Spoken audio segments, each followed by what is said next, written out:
안녕하세요. 축구 전문 기자 한준입니다. 토트넘 허스퍼의 팀 동료인 미드필더 로드리고 벤탄쿠르 선수가 우루과이 방송사에 출연해 손흥민 선수를 향해 인종차별적인 발언을 해 논란이 커지고 있습니다. 이러한 가운데 토트넘 허스퍼는 구단의 공식 입장을 내놓지 않고 있는데요.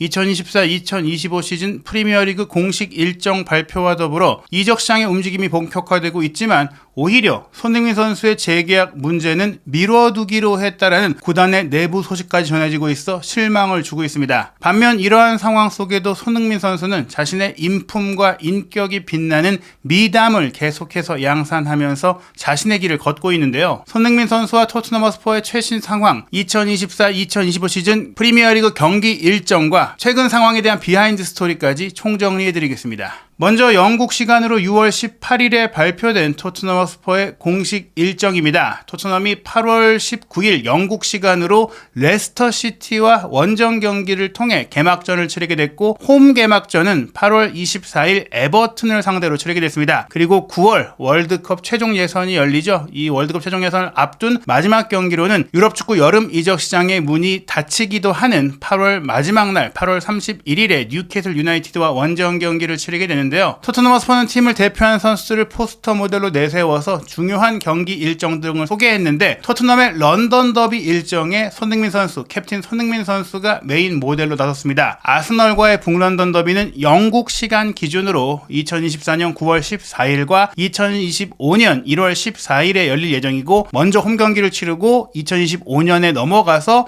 원정 경기를 치르게 되고요. 브렌트포드, 웨스트햄, 크리스탈 팰리스, 풀럼전보다는 역시 지난 시즌 토트넘에게 가장 큰 타격을 입혔던 첼시와의 맞대결에 주목이 되고 있죠. 첼시와의 런던 더비는 2024년 12월 7일의 홈 경기, 2025년 4월 2일의 원정 경기니까 우선 이 두 차례의 중요한 런던 더비의 첫 번째 경기를 안방에서 치른다는 점은 토트넘이 또 한 번 전반기를 좋은 흐름으로 끌고 갈 수 있는 그런 일정이라고도 할 수 있겠습니다. 토트넘의 레스터 시티와의 개막전은 영국 시간 8월 19일이지만 한국 시간으로는 8월 22일 새벽에 열리게 됩니다. 8월 22일 새벽 4시로 킥오프 시간이 확정이 됐고요. 이 경기에 앞서서 일주일을 앞두고 토트넘은 마지막 평가전을 안방에서 바이에른 뮌헨과 치르죠. 8월 11일 새벽 1시 30분으로 예정되어 있고, 그에 앞서서는 한국 투어 경기를 하게 되는데 7월 31일 저녁 8시에 서울 월드컵 경기장에서 팀 K리그와 경기하고, 8월 3일 토요일 저녁 8시에는 역시 서울 월드컵 경기장에서 바이에른 뮌헨과 경기를 하게 됩니다. 토트넘의 프리시즌 첫 번째 경기는 7월 18일 한국 시간으로 새벽 3시에 열릴 스코틀랜드 클럽 하츠와의 경기가 예정되어 있고요. 7월 20일에는 런던으로 돌아와서 한국 시간 밤 11시에 퀸즈 파크 레인저스와 경기하고, 이후 아시아 투어를 시작하죠. 7월 27일 저녁 7시께 도쿄에서 비셀 고베와 경기를 할 예정입니다. 토트넘의 올 시즌 홈 개막전은 에버튼전인데 한국 시간으로 8월 24일 밤 11시에 킥오프하고, 8월 31일로 예정된 뉴캐슬과의 경기도 밤 11시니까 레스터 시티와의 개막전을 빼고는 보기 좋은 시간대로 예정되어 있습니다. 이 레스터 시티는 한 시즌 만에 프리미어리그 승격에 성공을 했는데 엔조 마레스카 감독이 첼시 감독으로 떠나면서 지금 여러모로 혼란을 빚고 있고, 또한 지금 재정적인 문제로 인해서 또 그런 부분들로 인해서 선수 보강이 되는 게 아니라 오히려 선수를 조금 정리해야 되는 상황이다라는 점도 마레스카 감독이 첼시의 러브콜로 인해서 팀을 떠나게 했던 상황이기도 한데요. 메디슨 선수 같은 경우 이제 신정팀과 맞대결로 새로운 시즌 개막전을 치르는 상황이 됐습니다. 토트넘 허스퍼의 홈 경기와 원정 경기를 구분해서 토트넘이 이제 소개를 하고 있는데, 토트넘이 중요한 점이 강팀들과의 홈 경기를 전반기에 먼저 치른다는 점인 것 같습니다. 리버풀과의 홈 경기가 12월 21일 크리스마스 기간 이 박싱데이에 배정되어 있고, 2월 15일 맨유전, 2월 25일 맨시티전 등 역시나 이 두 팀과의 대결 역시 먼저 홈에서 치르게 됩니다. 아스널전, 첼시전뿐 아니라 리버풀, 맨유, 맨시티와의 경기 등이 전반기에 홈에서 열린다는 점은 이런 경기들에서 꼭 승점을 얻어서 토트넘이 올 시즌에는 이제 챔피언스리그 진출 경쟁뿐만이 아니라 포스테코글루 감독이 지난 시즌 전반기에 보였던 그 기세를 이어가면서 프리미어리그 우승 경쟁까지 할 수 있는 그런 시즌이 되기를 좀 기대해봐야 될 것 같고요. 말씀드린 이 박싱데이 기간이 또한 프리미어리그 순위 경쟁에서 굉장히 중요한데, 12월 21일에 리버풀과 홈 경기를 시작으로 12월 26일 박싱데이에 노팅엄과 원정 경기, 그리고 12월 29일 2024년의 마지막 경기는 울버햄튼과 홈 경기이고, 2025년 첫 번째 경기로 1월 4일에 뉴캐슬을 상대하는데 이 경기가 홈 경기예요. 이 빠듯한 일정 속에 이 4경기 중에 3경기를 홈에서 치르고 있고 원정 경기는 한 수 아래의 전력인 노팅엄을 상대한다는 점에 있어서 크리스마스 기간에 토트넘이 리그 선두를 충분히 노려볼 만한 좋은 일정표가 나왔다고도 볼 수 있겠습니다. 그리고 시즌 마지막 일정도 중요한데요. 마지막 5경기가 4월 26일 리버풀 원정, 5월 3일 웨스트햄 원정이고 5월 10일에 크리스탈 팰리스와 홈경기, 5월 18일에 에스턴 빌라와 원정 경기고 5월 25일에 브라이튼과 홈경기로 시즌을 마치게 되는데 토트넘이 무려 6년 만에 시즌 마지막 경기를 안방에서 치르게 되면서 이 마지막 경기에 여러 많은 것들이 걸려 있다면 우승이라든지 챔피언스리그 진출권이라든지 이런 것들이 걸려 있다면 굉장히 좋은 흐름이 될 수 있다. 마지막 5경기 중에 3경기가 원정 경기로 잡혀 있기는 하지만 크리스탈 팰리스라든지 또 브라이튼을 상대로는 홈에서 강한 모습을 보여왔었고 에스턴 빌라를 상대로도 최근 토트넘이 엇갈리는 모습을 보이고 있지만 지난 시즌에 또 4대 0으로 크게 이겼던 흐름도 있다는 점, 특히 에스턴 빌라가 안방에서 경기를 할 때는 라인을 높이고 경기한다는 점들을 고려한다면 토트넘 입장에서는 이 마지막 일정까지도 꽤 좋게 대진표가 짜여졌다고 볼 수 있겠습니다. 이런 좋은 일정 발표이긴 하지만 한국 팬들이 실망하는 것은 이런 일정 그래픽을 소개하는 과정 속에도 며칠이 지난 시점에서 이 벤탄쿠르 선수가 우루과이 방송에 출연을 해서 손흥민 선수에 대해서 인종차별적인 발언을 한 것에 대해 어떤 그 메시지도 남기지 않고 있는 상황인 것인데요. 우루과이의 이제 유명한 해설자죠. 남미판 ESPN에서 또 해설자로 활동하고 있는 레오나르도 베르토치가 소개한 이 내용을 통해서도 많이 알려졌는데 남미 내에서도 또 이제 미주 대륙에서도 이 손흥민 선수를 향한 벤탄쿠르의 발언이 문제가 되고 있다는 것들이 이미 널리 알려지고 있어요. 우루과이 방송사에 출연을 해서 손흥민 선수의 유니폼, 사촌 유니폼은 어때? 둘 다 똑같이 보이는데라고 말을 하면서 인종적인 이제 차별이 담긴 아시아인들의 얼굴이 똑같다라는 좀 차별적인 발언을 했던 것이 바로 지난 6월 15일에 있었던 일인데요. 영국의 가디언이나 BBC나 또 세계적인 스포츠 웹진 티 애슬리틱을 비롯해서 수많은 매체들, 정론지라고 할 수 있는 많은 영국 언론뿐 아니라 가십성 매체들까지도 이건 큰 문제다라고 지적을 하면서 벤탄쿠르의 발언을 소개하고 있습니다. 이 벤탄쿠르가 출연한 방송은 뽀를라 까미세타라는 뜻, 이 까미세타가 유니폼을 의미하는 것이고 그러니까 유니폼을 중심으로 우루과이 대표 선수들과 인터뷰하는 프로그램인데 2014 코파 아메리카 참가를 앞두고 벤탄쿠르가 가족과 함께 출연을 했어요. 딸을 안고 이야기를 하는데 벤탄쿠르의 유니폼은 이미 이제 줬으니까, 선물로 줬으니까 토트넘의 다른 선수 유니폼, 특히 이제 토트넘 최고 스타인 손흥민 선수의 유니폼을 좀 우리한테 선물할 수 있겠냐 이런 얘기를 하니까 손흥민 선수 유니폼 사촌 거는 어때? 둘 다 똑같잖아. 어차피 이렇게 똑같이 보이잖아. 이런 얘기를 한 것이 분명히 무례한 표현이고 사실 손흥민 선수를 옆에 두고 같이 농담을 하는 상황이면은 친하니까 그럴 수도 있겠다라고 생각을 할 수 있더라도 전 세계의 축구 팬들이 지켜보는 이런 상황 속에서 이런 발언과 편견성 이야기를 하는 것은 또 이런 각지에서 인종차별을 당하고 있는 아이들, 또 인종적인 말도 안 되는 이유로 논리를 받는 아이들에게 더 큰 좀 아픔을 줄 수 있고 확대 재생산할 수 있는 정말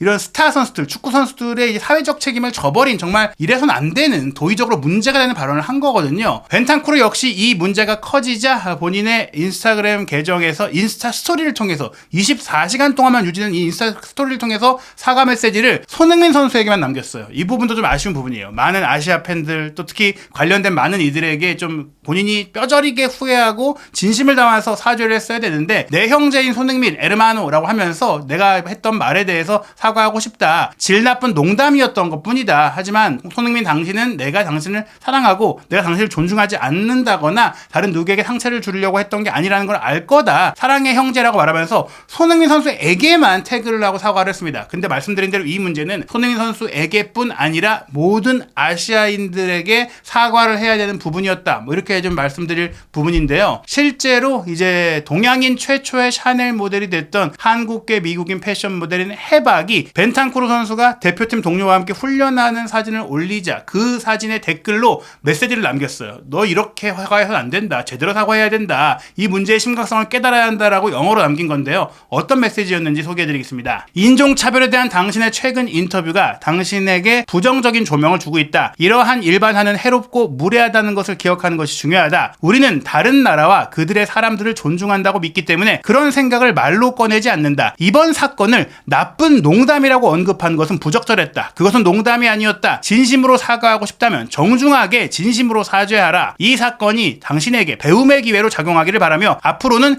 비슷한 실수를 하지 않도록 자제하길 바란다. 이런 좀 얘기를 남겼는데 이에 대해서 어떠한 벤탄쿠르의 추가적인 멘트도 없고 말씀드린 대로 사과문도 인스타 스토리 24시간 지나면 펑 하고 사라지는 그런 것들로 남겼기 때문에 이 문제를 좀 잠재우기 위해서 벤탄쿠르 선수가 조금 더 진심 어린 모습을 보여야 될 것 같은데요. 무엇보다 토트넘 스포가 올 여름에 한국 투어 경기로 옵니다. 있습니다. 벤탄쿠르 선수 같은 경우에는 사실 손흥민 선수와도 친하게 지냈고 또 여러모로 좋은 시너지도 냈었고 진정성 있는 선수로 알려져 왔었기 때문에 더욱더 좀 믿었던 마음이 배신감으로 이어지고 있는데요. 한국에 왔을 때 벤탄쿠르 선수가 제대로 이 문제를 해결하고 발언하지 않는다면, 그냥 묻고 넘어가고 잊고 지나가려고 한다면, 뭉개버린다면 쿠팡 플레이 시리즈가 열리는 기간 동안 야유가 나올 수도 있고 정말 좀 생각지도 못한 그런 반응들이 나올 수 있습니다. 실제로 뭐 기자회견이라든지 경기 후에 믹스드존 인터뷰라든지 여러 상황에서 아마도 한국 취재진이 이 문제에 대해서 포스테코글루 감독이든 손흥민 선수든 혹은 벤탄쿠르 본인에게 이야기를 하지 않을 수 없는데, 그런 것들을 무시하고 외면하고 지나간다면 더욱더 문제와 논란과 비판 여론이 커질 수밖에 없기 때문에 한국에 오기 전에 매듭을 짓는 게 가장 좋을 것 같고, 한국에 왔을 때도 질문들이 나온다면 노코멘트 하거나 그 질문을 하지 말라고 취재진에게 이런 요청을 하기보다는 제대로 매듭을 짓고 가는 게 중요하다고 생각이 듭니다. 7월 31일 수요일 오후 8시 팀 K리그와 경기, 그리고 8월 3일 토요일 오후 8시 바이에른 뮌헨과의 경기, 이 두 경기 모두 티켓이 6월 28일 금요일 오후 8시에 오픈이 되는데요.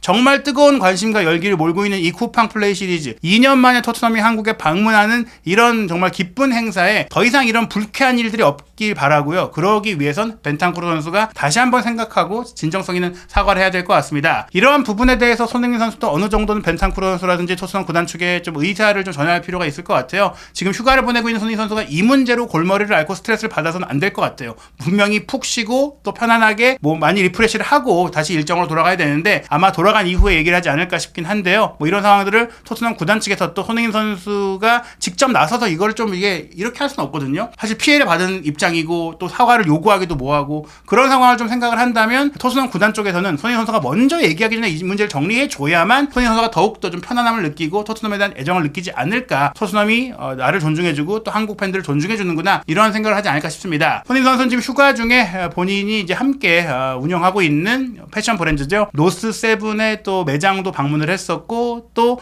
대표팀 골키퍼인 김승규 선수가 또 골대녀로 유명해졌던 모델 출신 방송인 김진경 씨와 이제 결혼식을 가졌잖아요. 6월 17일에 결혼식이 있었는데 많은 축구 선수들이 참여를 했죠. 손흥민 선수 역시 또 참석을 했고, 또 함께 웨딩 사진도 촬영을 하면서 여러모로 좀 개인적인 시간들, 또 편안한 시간들을 보냈는데요. 이러한 과정 속에 이 남미 축구 팬들이나 선수들이나 이런 사람들이 몇몇 경기들 속에서 한국인을 향한, 아시아인들을 향한 인종차별적인 행동으로 지금까지 좀 눈살을 찌푸리게 했던 적들이 많은데, 손흥민 선수는 정작 이 브라질이 정말 역대급 홍수 피해를 받고 있는 상황 속에서 본인의 유니폼에 사인을 해서 또 이 사인 유니폼을 경매로 내놓아서 이재민들, 브라질의 홍수 피해 이재민들의 이제 구호 자금으로 쓸 수 있도록 사랑과 애정을 또 남미에 보냈거든요. 브라질 남부인 히우 그란디 두술 지역에 지난 5월에 정말 기록적인 폭우가 쏟아지면서 재산 피해가 무려 10억 달러, 한국 돈으로 1조 3천억 원에 달하는 엄청난 피해가 있었고, 100여 명 이상의 사망자와 실종자도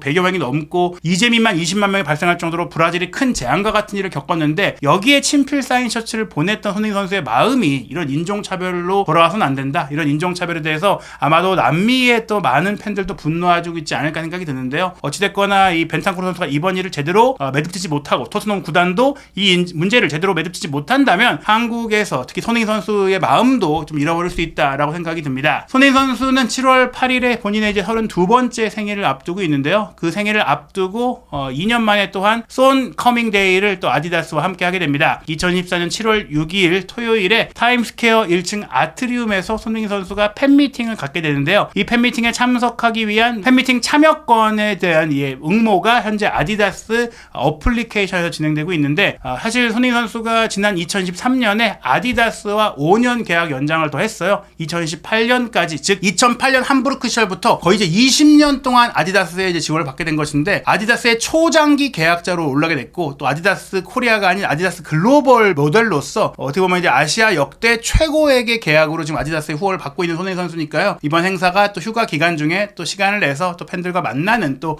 뜻깊은 자리인데, 이 자리에서도 또 이런 얘기들이 나오지 않을 수가 없거든요. 또 손흥민 선수도 조심스럽겠지만 이 자리에서 손흥민 선수가 어떤 발언을 하기 전에 토트넘 구단과 벤탄쿠르 선수가 조금 이 부분을 명확하게 좀 정리했으면 하는 마음이고요. 2년 전에 손흥민 선수가 이 아디다스와의 팬미팅에서도 독일 시절에 겪었던 그 인종차별 문제에 대해서 이야기를 한 적이 있었거든요. 이번에 또 인종차별 이슈가 나온다면 이 손커밍데이에 조금 너무 아쉬운 이야기가 되지 않을까. 좀 좋은 얘기만 했으면 좋겠는데 그런 부분들을 빨리 좀 매듭되었으면 좋겠고요. 손흥민 선수에 대한 미담은 계속해서 이어지고 있습니다. 치매로 투병 중인 정금남 할머니가 이제 손흥민 선수의 열혈 팬으로서 손흥민 선수의 경기를 보고 응원하면서 이 치매 투병을 이겨내고 극복해 나가는 일화들이 과거에 다른 방송을 통해서 소개가 됐었는데 그 방송을 본 손흥민 선수가 지난 이제 중국과의 월드컵 예선 경기에 정금남 할머니를 직접 초청해서 경기 티켓도 선물하고 또 유니폼에 사인제도 선물했던 일화가 있었어요. 그 비하인드 스토리를 대한축구협회 인사이드 캠에서 대한축구협회 유튜브 채널을 통해 공개를 했는데요. 이 정금남 할머니가 이 루이 소체 치매를 앓고 있어요. 남편분이 사망한 이후 또 극심한 스트레스로 더 이런 상황이 악화되고 있는데 손흥민 선수의 경기를 보면서 힘을 얻었고 또 손흥민 선수의 신명나는 플레이와 또 대단한 투쟁심과 여기에 진정성과 또 인품까지 결국 손흥민 선수를 응원하는 많은 국민들의 마음이 좀 대표된 것 같은데요. 월드컵 경기뿐 아니라 늦은 시간까지 토트넘의 경기를 직접 생중계로 지켜보시면서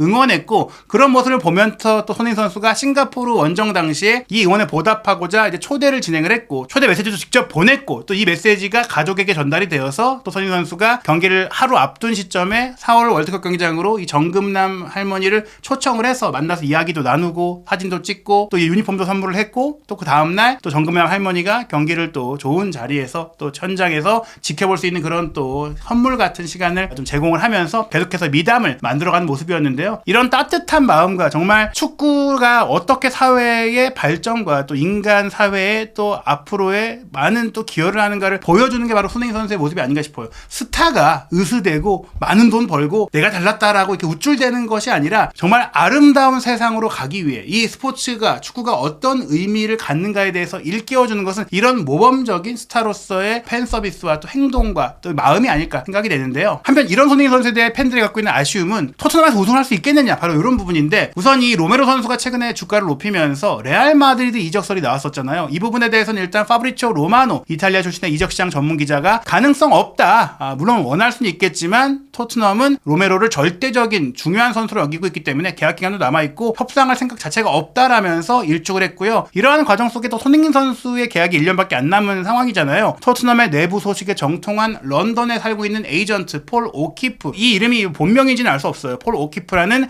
계정 이름으로 활동하고 있는 이 트위터리안이 손흥민 선수의 계약 상황에 대한 많은 팬들의 질문에 아직 내가 한동안 추가적인 소식을 듣지 못하고 있다고 하면서 아마도 올 이적 시장이 잘 풀리지 않을 경우에 대비해서 손흥민 선수의 재계약 협의 및 발표는 좀 미뤄두고 킵해둔 것 같다. 세이브 잇 해놨다. 이 얘기가 이적이 잘 안 풀리면 그때 이게 좋은 소식이다. 손흥민 선수와 계약을 새롭게 맺게 됐고 우리와 장기간 함께하게 됐다. 이런 소식을 그나마 좋은 소식으로 하는 것이 필요할 수 있기 때문에 미뤄뒀다는 얘기인데 이렇게 미뤄둘 정도로 좀 본인들이 자신을 할 수 있을까? 손흥민 선수도 이적 시장에 제대로 된 영입이 이루어지지 못한다면 재계약에 합의하지 않을 가능성도 결코 이제 배제할 수가 없다. 물론 손흥민 선수가 기본적으로 토트넘에 대한 애정이 있고 토트넘의 캡틴이고 토트넘의 살아있는 레전드라는 점에 있어서 어떤 개인적인 조건을 이유로 재계약을 하지 않거나 이런 흥정을 할 사람은 아니지만 굳이 지금 시점에서 미리 장기 계약을 체결하지 않고 내년 여름에 가서 또 상황을 봐도 되는 것이기 때문에 이 부분은 토트넘이 좀 제대로 판단해야 될 것 같습니다. 일단 토트넘 같은 경우에 오른쪽 풀백인 에메르송 로얄 선수를 AC 밀란으로 이적시키는 협상이 거의 막바지에 들어온 것 같아요. 2천만 유로 정도의 이적료에 밀란 이적이 합의 단계에 이르렀다는 얘기들이 있는데요. 그렇다면 페드로 포로의 백업 자리로 어떤 선수를 이제 영입을 해야 되는데 브라질 출신의 또 다른 오른쪽 풀백인 모나코의 반데르송 얘기도 있지만 아치 그레이 바로 영국 홈그로운이 가능한 이 선수 지난 3월에 18살이 됐고 이제 리즈 유나이티드와 프로 계약을 맺은 선수인데 지난 2023-2024 시즌에 리즈 유나이티드가 챔피언십에서 뛸 때 어린 나이에 주전 오른쪽 풀백으로 뛰면서 각광받고 있고 또 잉글랜드 21세 이하 대표 선수로도 활약을 하면서 주목을 받고 있거든요. 이 선수를 이미 꾸준히 지켜보고 영입하려고 움직이고 있다라는 얘기가 있습니다. 이 선수가 어리기 때문에 포로의 백업으로 간헐적으로 1군 역할을 함께 하면서 좀 이제 비중이 작은 경기에 출전시키려는 그런 계획을 갖고 있는 것 같은데요. 토트넘이 이제 조 로든을 리즈로 임대를 보냈었기 때문에 이 조 로든이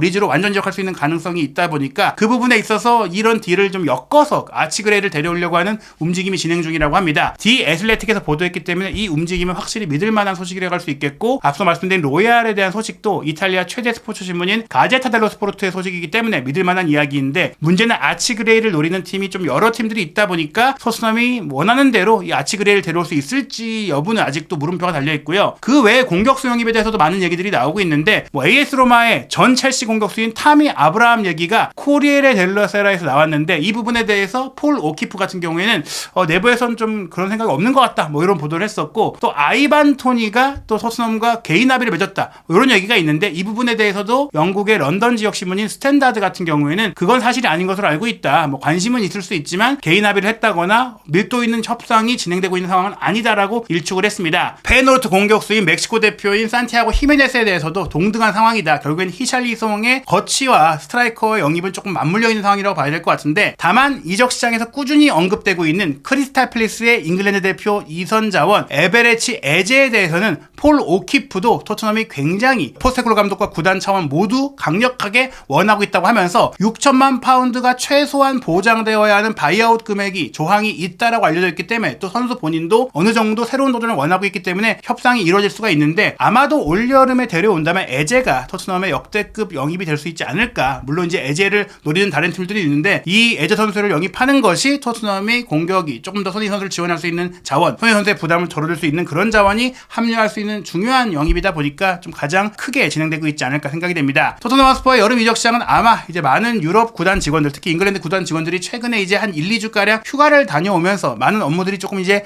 중단되어 있었고 보류되어 있었거든요. 유로 2024 조별리그 2차전 일정과 더불어 본격적으로 각 구단들도 새로운 시즌 준비를 위해 움직일 것으로 알려져 있는데요. 점차 나올 토트넘의 이적 시장 소식과 또 벤탄쿠르 사태의 앞으로의 추이 어떻게 해결될지, 그리고 손흥민 선수와 관련된 다양한 소식들 한준TV 구독, 좋아요, 알림 설정을 통해 새롭게 올라오는, 빠르게 업데이트되는 영상을 통해서 확인하시기 바랍니다.